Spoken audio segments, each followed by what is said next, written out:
Happy 2019 from the Oglesby Union Church. I'm Pastor Adam, and I'd like to share with you a story from New Year's Eve, 1999, from the other side of the world, Sydney, Australia.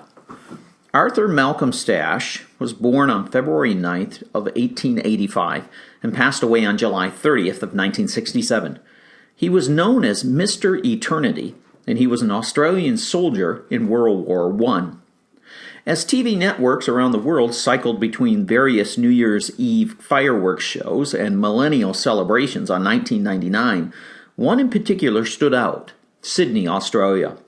The famous Sydney Harbour Bridge was emblazoned with the word eternity in illustrious copperplate script that looked handwritten, except it was the size of the giant bridge. For many Christians, the word was a happy reminder of God's wonderful promises in Christ. For many others, it was a curious sight, especially if the viewer didn't happen to believe in eternity or heaven or hell. People began asking about it, and the story got out. An illiterate alcoholic, who was the son of alcoholics, working in the coal mines at the age of 12 and a ward of the state, found himself in prison by the age of 15. Arthur heard a sermon in the 1930s by a Reverend R.B.S. Hammond and was powerfully saved. He walked away from his alcoholism and he grew in his personal relationship with Christ.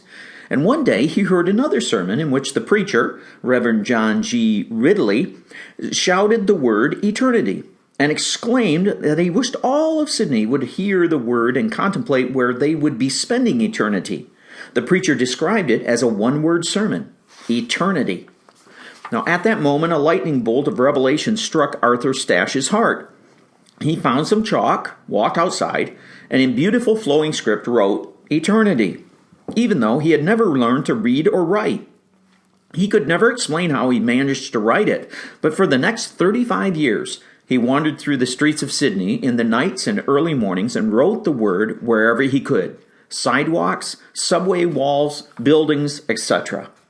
Now, one newspaper estimated that he would go on to write his one-word sermon 500,000 times. The city took notice, and newspapers searched for this mysterious Mr. Eternity, as they called him. For years, no one could discover his identity or photograph him, and he never stepped forward. Finally, in 1956, a Reverend Leslie M. Thompson caught his church cleaner, Arthur Stace, writing the word on the footpath to the church. Only 4 photographs were taken of him in 35 years. He was very elusive. Now, there are only 2 existing original eternity inscriptions left. One is on a piece of cardboard held in the National Museum of Australia in Canterbury, and the other is inside the bell in Sydney's General Post Office clock tower. For Arthur, it was his simple way of getting people's minds focused on spiritual matters so that hopefully they would think about their eternal destiny and eventually come to faith in Christ. It became such a part of Sydney's lore in the 1900s that in 1999, the city honored Arthur Stace by replicating his handwriting in enormous letters across the city's most famous bridge. Cameras focused in on that word during the fireworks shows, and millions of viewers around the world saw the simple gospel message of a reformed alcoholic, illiterate Christian man.